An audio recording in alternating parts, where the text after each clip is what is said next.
A TV Dedê, a TV da casa de Vovó Dedé, apresenta Zé Soares, 11 e um tiquinho de nada.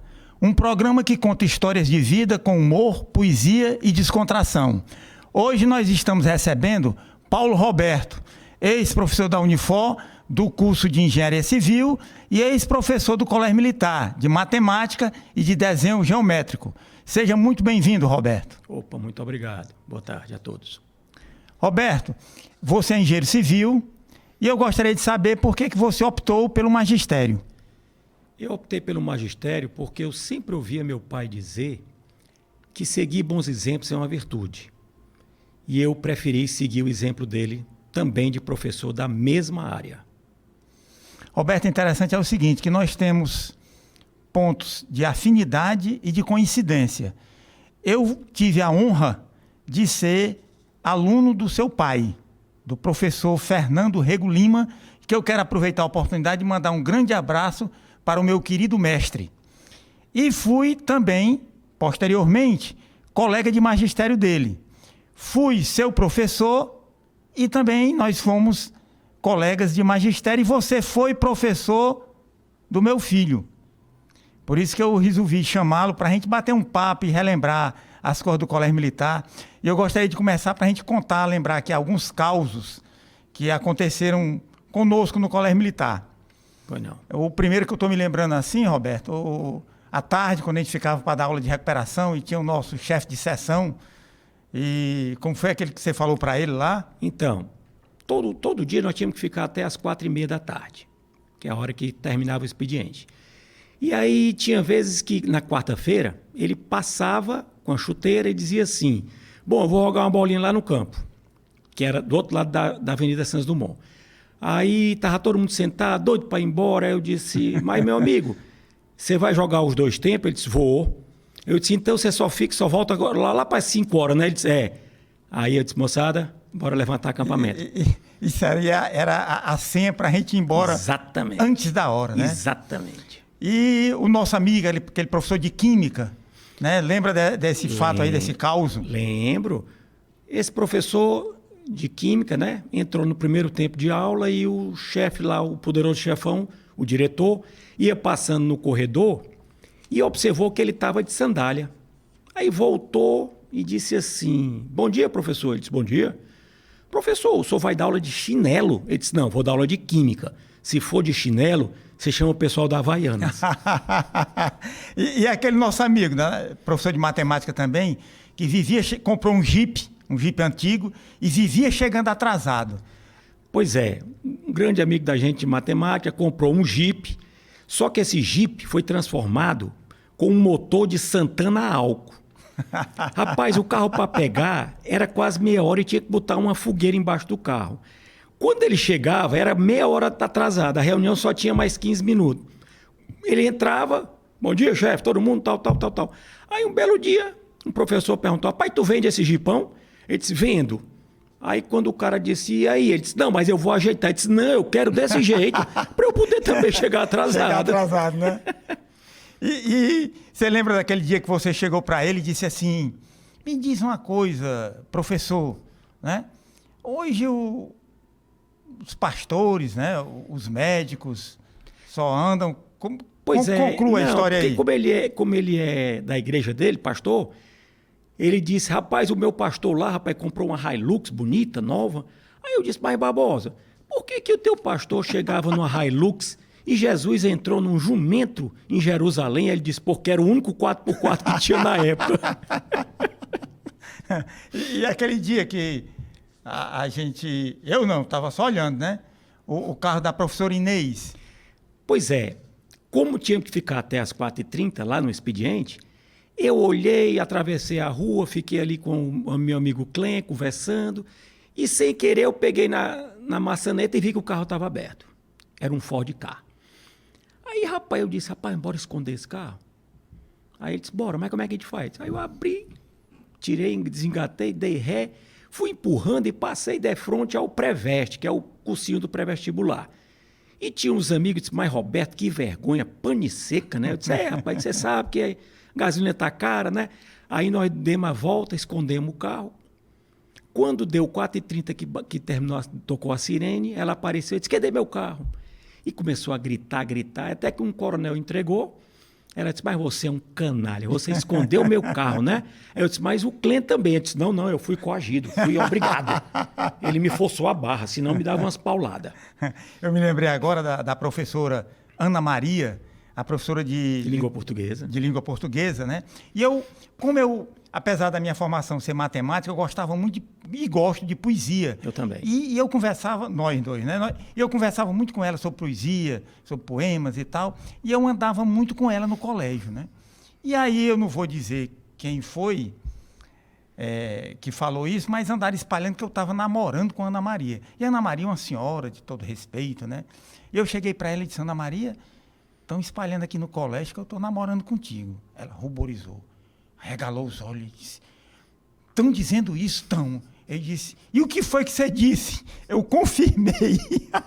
Ela disse, você confirmou? Eu disse, confirmei, porque se negar é pior. Aí é que o povo fica falando. Entendi. Mas é Show interessante, de bola, né? muito bem colocado. Aquele professor que você sabe, mas ninguém vai dizer o nome, não era o Clem, era um professor de história, que ele chegava na sala de aula, colocava assunto e objetivo, escrevia e se sentava, e dava aula sentado. Aí quando foi um dia, ele chegou para mim e disse, rapaz, como é que pode, rapaz? Passaram lá no corredor, me viram dando aula sentado e foram Me entregar. me entregar lá para o chefe. Aí, o que é que tu acha? Eu digo, rapaz, olha, eu vou dizer uma coisa para você. O único professor que eu conheço que dá aula sentado é professor de autoescola, né? Que dá aula sentado. E disse, rapaz, ninguém pode falar nada contigo, tu leva tudo na brincadeira. Eu disse, não é brincadeira não, rapaz. E a história do professor Vilmar, que hoje está no Colégio Militar de Brasília. Sim, um grande matemático. O Vilmar, ele é nascido no Piauí. E, inclusive, ele fazia até alusão àquela sigla VIP, que a gente pensa, né, que é Very Important Person. Mas, na verdade, ele dizia que era vindo do interior do Piauí. Aí ele disse, rapaz, nas minhas férias eu fui lá no Piauí, em Picos, cheguei lá na fazenda da minha família e fui conversar com o caseiro. Aí eu disse, Antônio, o senhor está tão triste, cabisbaixo? Ele disse, não, rapaz, porque eu estou com uma febre, vomitando, dor de cabeça. Aí ele disse, mas o que o senhor está achando que é? Ele disse, não, eu ouvi na rádio aí que tem uma gripe aí do frango. Aí ele disse, não, senhor Antônio, não se preocupe não, que essa gripe só dá na Ásia. Ele disse, vixe, seu Vilmar, então agora acabou, porque eu comi as duas ásias do bicho. E agora eu me lembrei, quando eu entrei lá, eu entrei em 83. E tinha um padre que dava aula lá, e o padre sempre chegava atrasado. E aí o coronel dizia assim, padre, o senhor chegou atrasado de novo. E ele dizia assim, é porque a Praia do Futuro é muito longe. Aí, na outra semana o padre chegava de novo atrasado, quando o coronel ia falar, ele disse, eu já disse, coronel, que a Praia do Futuro é muito longe. Aí quando foi um dia, o coronel ia passando na Nogueira Scioli, e o padre ia saindo de uma casa. Aí quando foi no outro dia, o coronel disse, padre, me diga uma coisa, eu ia passando na Nogueira Scioli, vi o senhor saindo de uma casa, o senhor mora ali na Nogueira Scioli, ao lado do Colégio Militar? Ele disse, moro.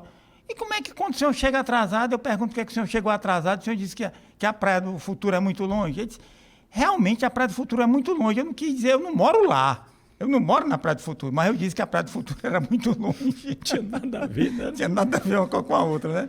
Isso aí é o tipo da desculpa evasiva para uma fuga eficaz, né? Exatamente. Nós temos uma afinidade grande, porque apesar da nossa formação ser exatas, nós gostamos muito de poesia, de música, de filme.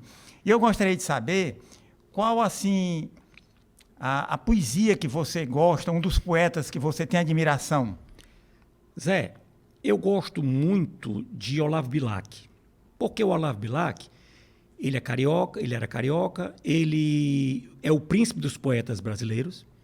Foi ele que escreveu o hino à bandeira, entendeu? Salve lindo pendão da esperança, salve símbolo augusto da paz, é dele. Certo. E foi ele que instituiu o serviço obrigatório no Brasil, no Exército. Por isso que ele é o patrono do serviço militar. Mas uma poesia dele que eu acho muito bonita é Via Láctea. Você podia dizer para a gente aí? Pois não.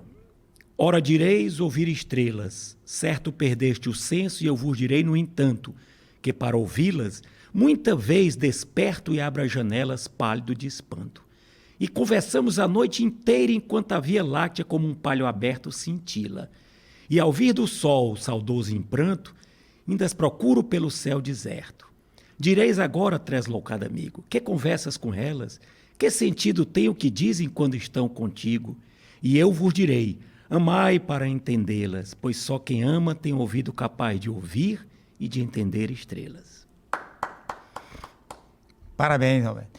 Enquanto o Olavo Bilac falava de amor, né, de Via Láctea, de estrela, nós temos também um poeta que é o oposto, digamos assim, do Olavo Bilac, que fala em morte, em tragédia. Perfeito. Que é Augusto Carvalho Rodrigues dos Anjos. Nascido na Paraíba, no sítio Pau d'Arco. Ele era contemporâneo de Bilac, mas ele tinha também muito conhecimento sobre química, sobre muita coisa. E ele usava muitos termos científicos, né? Perfeito. E ele só lançou um livro de poesia chamado Eu e Outras Poesias, editado pelo seu irmão chamado Odilon. E o livro era todo escrito em letras vermelhas, para incomodar. Ele era conhecido à época de o poeta do escárnio. O Augusto dos Anjos, ele lançou esse livro, se eu não estou enganado, em 1912 e faleceu em 1914, tuberculoso, com 30 anos de idade, porque naquele tempo não tinha a penicilina. Perfeito. Você tem algum verso, alguma poesia do Augusto dos Anjos que possa dizer? Mas eu gostaria só de fazer aqui um paralelo, dizer o seguinte, que o maior ator do mundo foi Charlie Chaplin. E ele só tinha um personagem. Perfeitamente. Entendeu? Então, eu vou recitar duas dele. A primeira, aos meus filhos, embora ele tenha tido só uma filha. Ele diz, na intermitência da vital canseira, sois vós que sustentais com vosso catalítico prestígio meu fantasma de carne passageira. Vulcão da bioquímica fogueira, destruiu-me todo o orgânico fastígio. Dai-me asas, pois, para o último remígio, dai-me alma, pois, para a hora derradeira. Culminâncias humanas ainda obscuras, expressões do universo radioativo, íons emanados do meu próprio ideal.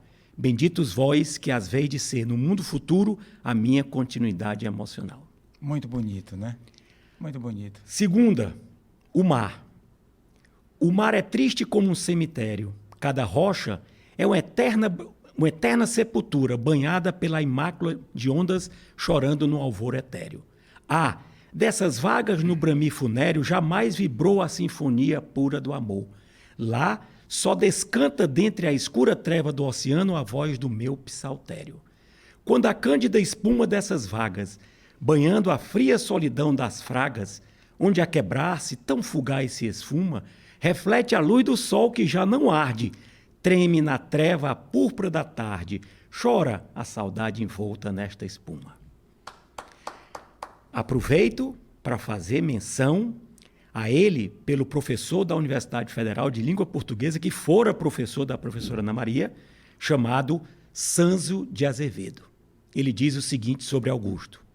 Augusto, repelindo as frioleiras que encantam e seduzem, Augusto ergueu-se às grimpas do pensamento humano e de lá desferiu culminâncias, galgando culminâncias inacessíveis ao comum dos mortais. Muito bonito, né? Fazendo um paralelo, Roberto, existe uma poeta portuguesa chamada Flor Bela Espanca, que ela tinha mais ou menos o estilo do Augusto dos Anjos. Perfeito. Ela falava muito de solidão, de morte. Inclusive, ela suicidou-se com 36 anos, em 1930. Né? Tem até aquela música Fanatismo, que a letra é dela e foi musicada pelo Fagner. Né? Mas aproveitando aí o ensejo, eu gostaria também de recitar, que eu sou fã, como você, do Augusto dos Anjos, uma poesia, um soneto chamado Psicologia de um Vencido, que diz assim: eu, filho do carbono e do amoníaco, monstro de escuridão e rutilância, sofro, desde a epigênese da infância, a influência má dos signos do zodíaco, profundissimamente hipocondríaco. Esse ambiente me causa repugnância. Sobe-me à boca uma ânsia, análoga à ânsia que se escapa da boca de um cardíaco. Já o verme, esse operário das ruínas, que o sangue podre das carnificinas come e em geral a vida declara guerra, anda a espreitar meus olhos para roê-los e há de deixar-me apenas os cabelos na frialdade inorgânica da terra. É muito bonito, né? Bonito, né? Você vê que ele tem um conhecimento vasto, né? Belíssimo. Aqui na casa de Vovó Dedé tem um programa chamado Espia, que é um programa semanal que conta tudo o que aconteceu durante a semana aqui na casa de Vovó Dedé. E tem um quadro que ele fala sobre música, pergunta qual sua música. E eu sei que você também adora música. Eu gostaria que você falasse de algum cantor que você gosta, de alguma poesia, sobre música. Pois bem, eu gosto muito, tive o prazer de conhecê-lo, Jorge Luiz Santana Versilo, mais conhecido como Jorge Versilo. Carioca, ele iniciou a carreira como jogador de futebol, mas não teve êxito. Descobriu logo que a música, que a poesia era a praia dele. Então, eu conheço muitas músicas dele, mas antes dele iniciar a música Suave, essa música ele fez quando soube que a sua esposa estava grávida do seu primeiro filho, chamado Vinícius, que hoje é guitarrista da banda dele. Ele fez a seguinte poesia: o amor que eu te tenho é um afeto tão novo que não deveria se chamar amor. De tão irreconhecível, tão desconhecido por mim, não deveria se chamar amor. Poderia se chamar nuvem, porque muda de formato a cada instante. Poderia se chamar horizonte, pois é certo que ele não tem fim. Poderia se chamar tempo, pois parece um filme que eu nunca assisti antes. Poderia se chamar silêncio, pois a minha dor é calada e meu desejo é mudo. Poderia simplesmente não se chamar, para não significar nada, mas dar sentido a tudo. É muito lindo, né? E também nós temos um quadro, Roberto, no Espia, que fala do filme. Como você, eu também gosto muito de cinema, qual um filme assim que lhe impactou, que você gosta, que você podia aqui citar pra gente? Zé, eu passei por muitos anos aos nossos alunos do Colégio Militar esse filme. Ele em inglês chama-se Beautiful Mind. Eu estou comentando em inglês porque eu também fui professor de inglês. Pois não. E o filme traduzido chama-se Uma Mente Brilhante, com o ator Russell Crowe, que fez o mesmo papel do filme O Gladiador. E ganhou um Oscar. Ganhou. Por conta desse papel. Então, esse filme, ele relata a vida de um matemático esquizofrênico que brigou com a doença e, no final, ele conseguiu 100 psicotrópicos. Então, esse filme, ele passa, né, numa época em que esse cidadão torna-se... Por que ele foi enfatizado? Nós não falamos em Euler, em Gauss, né, em Einstein. Inclusive, ele foi aluno de Einstein na Universidade de Princeton, porque Princeton é a parte de exatas e Harvard é a parte de humanas. Então, veja que ele já foi aluno de Einstein. Então, o nome dele chamava-se John Forbes Nash Jr. Ele, simplesmente, é o único ser humano até hoje a receber o prêmio Nobel e o Abel. O Nobel de Economia. Porque não existe Nobel de Matemática. De Matemática. Então, ele recebe o Nobel em 94, em Estocolmo, tá? Na capital da Suécia. E ele recebe o Abel, do Niels Abel, que é o maior matemático norueguês, na Noruega, na capital Oslo, pelo prêmio de matemático notável. Então, em 94, ele recebe, e por que ele se torna filme? Porque é o único a ter esses dois prêmios e o discurso mais belo que já fora feito em Estocolmo. Antes de você dar continuidade, de você falar sobre esse discurso, que eu assisti esse filme também, é muito bonito, como você falou, não existe o Nobel de Matemática, não é isso? Dizem as más línguas, porque o Nobel foi instituído pelo Alfred Nobel, né? Perfeito. Que ele descobriu, inclusive, a dinamite, né? A nitroglicerina, não é isso? E ele deixou parte da fortuna dele para premiar aqueles que se destacassem na economia, tem Nobel de Economia, sim, paz, de né? paz, Medicina. de medicina, né? de física, de química, mas não tem de matemática. Então, dizem as más línguas que não tem de matemática porque o Nobel descobriu que a mulher dele namorava com um matemático. Aí ele, com raiva, disse, de matemática não vai ter. Mas aí você falou no prêmio Abel, que é, vamos dizer assim, similar ao Nobel, né, de matemática, e tem também a medalha Fields, né, que corresponde ao Nobel. Exatamente, não é isso? Mas só que tem uma idade limite. Tem menos de 40 anos, até 40 anos, né? É. E o único brasileiro da América Latina que conseguiu a medalha Fields foi o Arthur Ávila. Perfeito. Que fez o PhD, o doutorado, no INPA. Instituto de Matemática Pura e Aplicada. Perfeitamente. Então, prossiga no visual. Pronto. Você quer que eu recite aqui o discurso dele? Você sabe o discurso dele? Sei. Ô, rapaz. Vou falar em português para ficar mais elegante. Só lembrando, pessoal aqui de casa e os que estão assistindo aqui ao programa do Zé Soares, que ele casou-se com uma aluna dele do curso, que foi aluna dele no MIT, camisa pela qual eu estou usando aqui. O nome dela chamava-se Alicia Nash. Então, quando ele chega no auditório para receber o Nobel, ele vai ao púlpito, sem nenhum papel, e ele procura na plateia. E ele olha e não tira os olhos dela e ele começa. Eu sempre acreditei em números, em equações e na lógica que leva à razão. Mas depois de uma vida inteira em tal busca, eu pergunto, o que é mesmo a lógica? Quem decide o que é racional?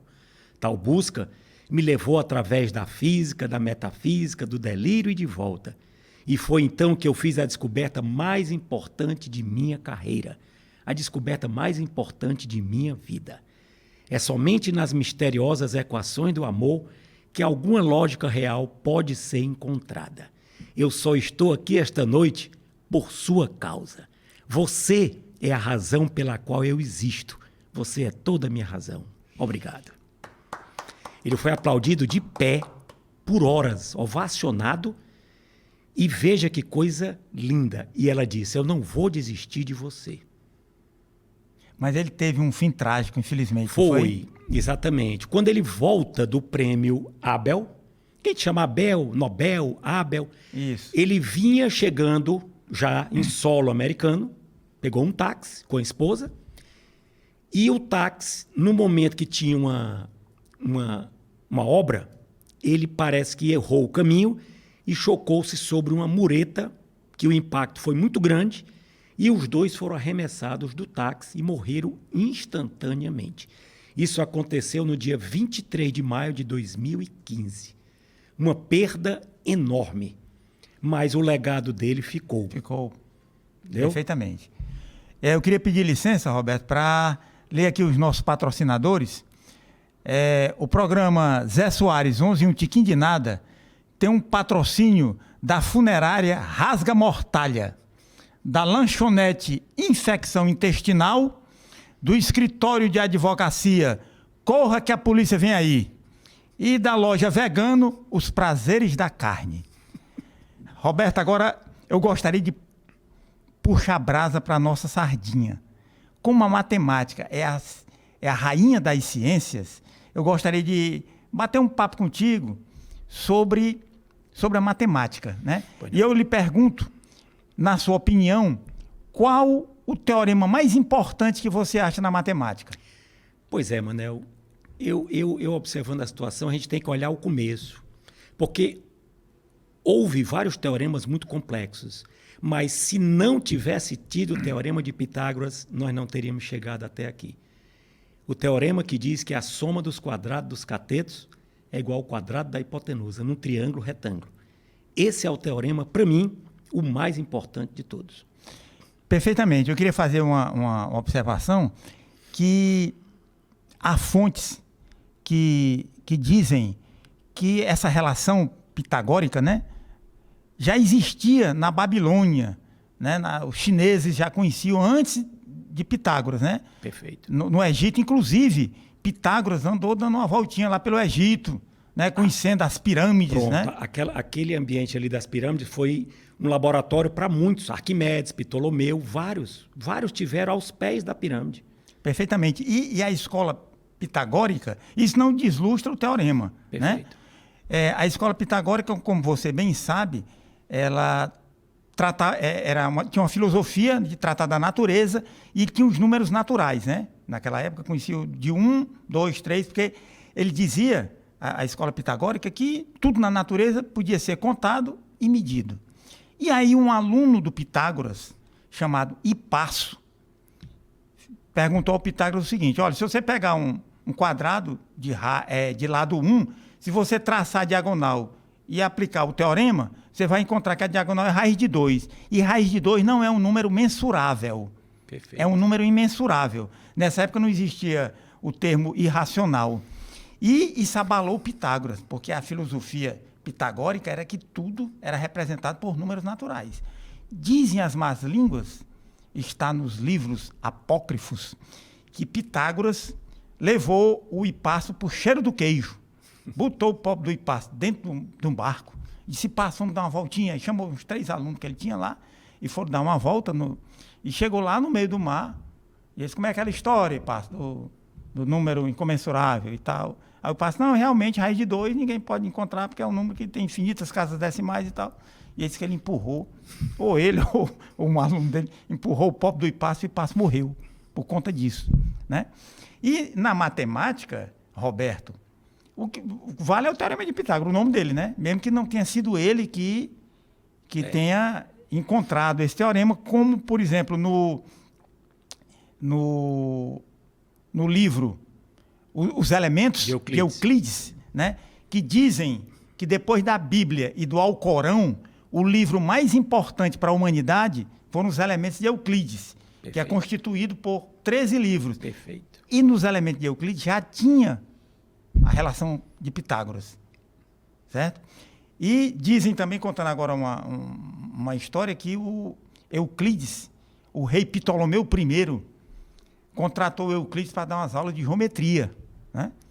E o Euclides começou a explicar, e o Ptolomeu, achando difícil, aí disse assim: me diga uma coisa, Euclides, não tem uma maneira fácil para a gente aprender essa geometria, não? Aí disse que o Euclides olhou para o Ptolomeu e disse: majestade, não existe caminho real para a geometria. Quer dizer, não existe um caminho fácil, simples, né? Um caminho real para a geometria. Tem essas peculiaridades, esse folclore, né, que se fala. E brincando, não confunda geometria com geometria. Exatamente. Então,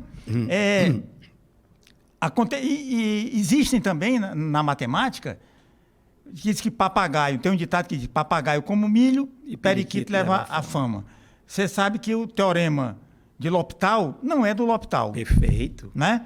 L'Hopital era um lorde francês, né? Nasceu em Paris, e Bernoulli, que era um grande matemático, Johann Bernoulli, foi lá pela França, e quando L'Hopital soube que ele estava lá, chamou o Bernoulli para dar umas aulas particulares de matemática. E o Bernoulli deu umas aulas e tal, e o Bernoulli tinha que voltar, era um matemático suíço, né? Tinha que voltar para a Suíça, e L'Hopital disse o seguinte: vamos fazer o seguinte, você vai continuar me dando essas aulas de matemática só por carta. Eu boto minhas 2 aqui, boto uma carta no navio. Já pensou? 2 meses para chegar essa carta lá. Aí o Bernoulli tirava a dúvida dele e mandava de volta, né? Agora tem uma coisa: eu vou lhe dar uma mesada, vou lhe pagar um dinheiro bom, para o que você descobrir em matemática, você não vai publicar, você manda para mim. Aí o Johann Bernoulli caiu nessa conversa, mandou esse teorema, e o L'Hopital colocou o nome dele. E hoje é conhecido, que é um teorema muito usado no cálculo, né? Perfeito. Inclusive, falei com meu pai essa semana sobre isso. Foi, né? Mas, Manel, também existe umas histórias que o Sir Isaac Newton também comprava as invenções e patenteava. Era, né? Entendeu? O fato é que, assim, a física, sem ser a física quântica, que a física quântica a gente atribui muito ao Einstein, né? A física, a mecânica, as 3 leis de Newton são importantíssimas, né? Perfeito. E ele desenvolveu a física a tal ponto que a matemática da época não dava suporte para que ele pudesse deduzir as equações. E ele inventou o cálculo. Foi diferencial. Diferencial. E, simultaneamente, um matemático alemão também descobriu o cálculo. Que eu não sei pronunciar o nome dele, né? Leibniz. Leibniz. Perfeito. Simultaneamente. Olha que naquele tempo não tinha internet, não tinha nada, né? Não publicava nada. Então, tem, inclusive, Roberto, aproveitando aí o ensejo, a fórmula de Bhaskara não era de Bhaskara. Perfeito. Não era de Bhaskara, né? que é a fórmula para resolver a equação de segundo grau. Menos B mais ou menos raiz quadrada de B2 menos 4AC sobre 2A. Não é de Bhaskara. O que é que acontece? O único país do mundo que chama de fórmula de Bhaskara é aqui no Brasil.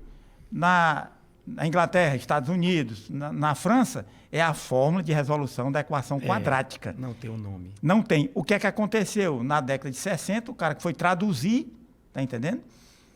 O Bhaskara era um matemático indiano e resolvia as equações de segundo grau usando essa fórmula e atribuíram a ele. Mas é de outro matemático indiano que eu, por enquanto, não recordo o nome dele. Também não. Interessante isso aí, né? Mas a matemática é uma coisa extraordinária, né? Espetacular. E aproveitando esse ensejo, eu, às vezes, quando chego muito em farmácia, em locais, eu faço correções às pessoas. Por exemplo, quantas miligramas tem um remédio? Não, é o miligrama. 200 miligramas. Me dê 300 gramas de presunto. Não é, são 300 gramas. Porque a grama é o capim, mas o grama é o peso. E o peso é masculino. É como o cara diz, vamos jogar na milhar. É no milhar. Entendeu?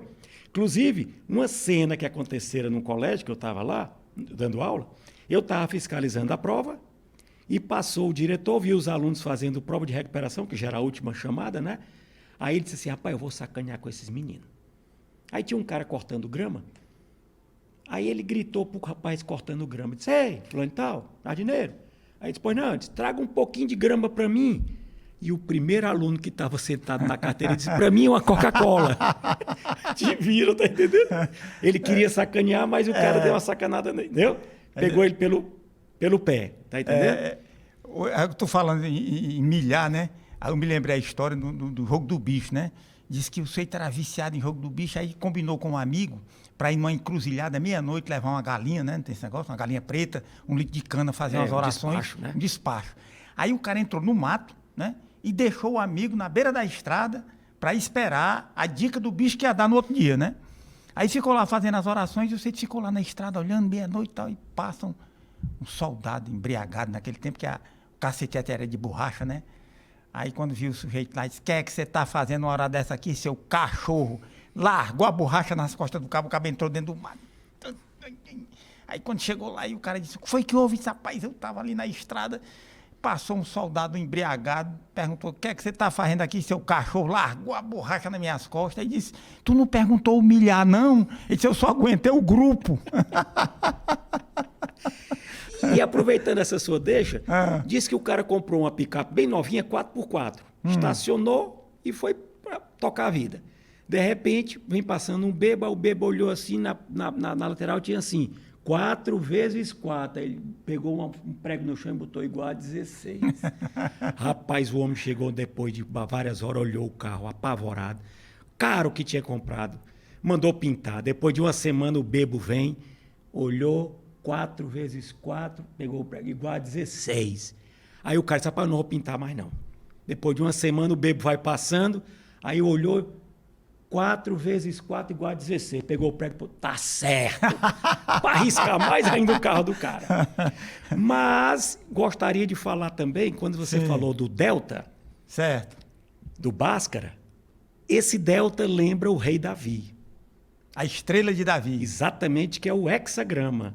Porque ali são 2 triângulos equiláteros sobrepostos. Perfeito. Como o nome dele é David, ali tinham 2 Ds que davam o nome dele pelo rei Davi, que o delta é a letra D, entendeu? No alfabeto grego. Perfeito? Perfeito. Como o pi é a letra P, todo mundo correlata. Então, o que eu gosto do rei Davi, filho de Jessé, é o momento que ele vai ao encontro na planície de Elã com Golias, que Golias estava desacatando todo mundo.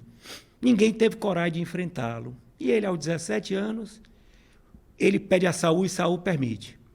Quando ele está indo ao encontro, o irmão dele, Eliabe, antes dele passar para o campo de batalha, ele diz, Davi, ele é muito grande, você não vai conseguir. Ele olhou e disse, Eliabe, ele é grande, eu não vou errar. Quando ele prepara a fundinha dele, ele diz, Senhor, honra o teu servo. Mas tem um detalhe, Zé. é que quando ele termina de matar, que ele degola, ele leva a cabeça de Golias para a cabana de Saul, que está lá dentro com Abner, que era o chefe da guarda dele. Quando Davi entra aqui, bota a cabeça sobre a mesa, ele olha, apavorado, né? Porque o cara tinha feito um... E Saul pergunta, quem é o seu pai? Ele disse, meu pai é Jessé. Mas ele pega a bolsinha e tira 4 pedras que ele tinha pego nesse rio e coloca sobre a mesa. E Abner, um general, olha e diz, Davi, por que você pegou 5 pedras? Você estava com medo de errar? Ele disse, não, é porque tinham 5 gigantes. Se eu fosse preciso, eu mataria os 5. Que negócio Isso bacana, aqui é coragem, né? É. Mas é Deus. Aí, Roberto, você falando da estrela de Davi, que são 2 triângulos equiláteros, né? Que tem 6 pontas, né? É o hexagrama. Isso.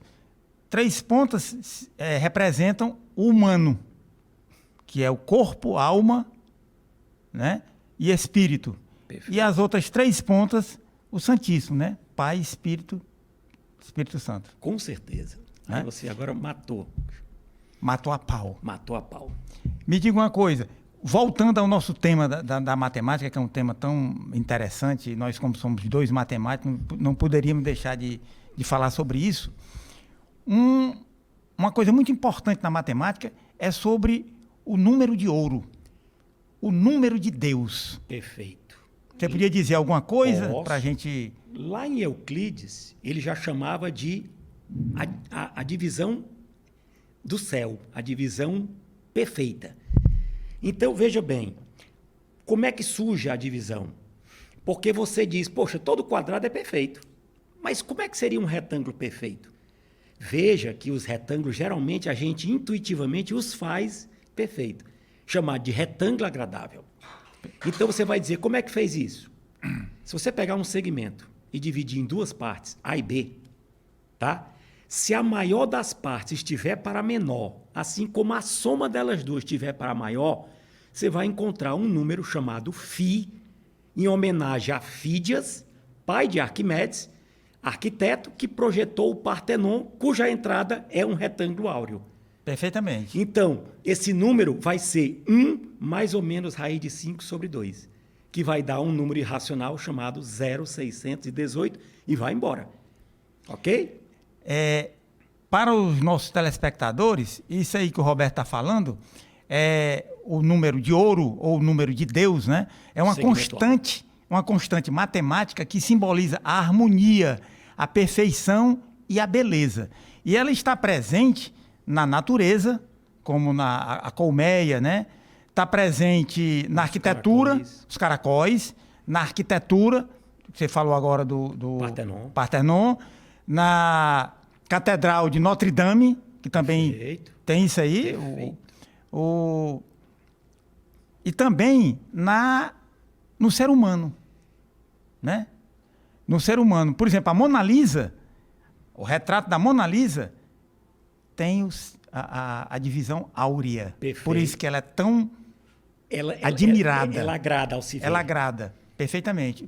Porque na época Da Vinci passou a usar, porque todo mundo passou a usar o número de ouro. E Da Vinci era um gênio, né? Porque ele se destacou na arquitetura, se destacou na matemática, na física, em invenções, né? Helicóptero, submarino, ele já tinha desenhos disso aí, né? Leonardo de Ser Piero da Vinci. Perfeitamente. E aí eu me lembrei, falando da Mona Lisa, eu me lembrei de um poeta repentista chamado Oliveira de Panelas, que ele fez os seguintes versos, a seguinte cestilha para a Mona Lisa.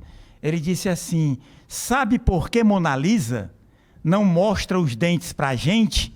Foi porque Da Vinci disse: ria com os lábios somente. Você deve estar lembrada que falta os dentes da frente.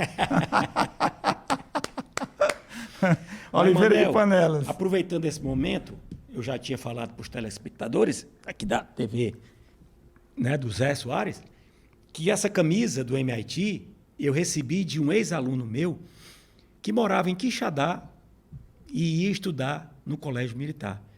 E ele dizia: professor, um dia eu chegarei ao MIT. E esse aqui é exatamente o Instituto de Massachusetts, onde Nash deu aula. Perfeitamente. Então, assim, eu gostava muito de ouvir, ele disse, no dia que eu entrar, eu lhe trago essa camisa. E eu queria fazer uma citação de um cantor chamado Chorão, Pois não. que ele dizia o seguinte, eu já andei de trem, mas hoje eu vou de limusine. Então, assim, esse menino chegou... Como é o nome dele, Roberto? Orisvaldo. Rapaz, um gênio também. Isso aqui é o Instituto, esse aqui é o pai do ITA, porque aqui é o Instituto Tecnológico de Massachusetts, e o ITA é o Instituto Tecnológico de Aeronáutica. Perfeitamente. Entendeu? Eu me lembrei agora de um matemático, Pascal, Blaise Pascal. francês, né? Sim. Que ele diz uma frase que eu gosto muito, que ele diz assim, eu não tenho medo, eu não tenho vergonha de mudar de ideia, porque eu não tenho vergonha de pensar. Pronto. Muito importante. Isso E aí. o Da Vinci dizia, quem pensa pouco, erra muito. Essa é uma das frases de Da Vinci. Roberto, nós estamos chegando ao nosso final. Eu gostaria de agradecer a sua presença. Muito obrigado por você ter vindo. E o nosso papo foi bem agradável. E eu gostaria que você encerrasse à sua maneira. Antes de mais nada, eu preciso olhar para vocês e dizer o seguinte, agradeço aqui o papel da casa de vovó Dedé, na pessoa do senhor Mansueto Barbosa, que eu estou estupefato em ver uma estrutura tão bem feita, tão elegante, e que ele se pronuncia pela palavra amor, eu já notei que a palavra amor reina aqui, e eu queria que, se ele for ouvir isso aqui, que deverá ouvir, dizer que eu tive um tio de professor de história que dizia uma frase que é muito bonita. O amor é a lembrança de uma vida passada e a certeza de uma vida futura. Gostaria agora, como nós somos professores, eu memorizo muito. A parte mnemônica é da nossa área, mas eu vou ler, porque eu queria terminar dizendo que, como professor, porque nós fomos professores, nós não estivemos professores. Então, peço licença a vocês para abrir e ler. Posso, mestre? Pois não, fique à vontade. Então, lá vai. Ensinar com amor, falar com clareza, ouvir com paciência, repetir com entusiasmo cada ensinamento, quantas vezes for preciso. Ter carisma e bom humor, fazer o aluno se sentir especial. Assim é um bom professor. Você fechou, como diz, com chave de ouro esse nosso bate-papo. Muito obrigado mais uma vez, Roberto. E até uma próxima oportunidade. Fiquei muito feliz com a sua presença. Se Deus nos permitir. Parabéns ao senhor Mansueto Barbosa e à casa de vovó Dedé. Zé Soares é o cara. Obrigado.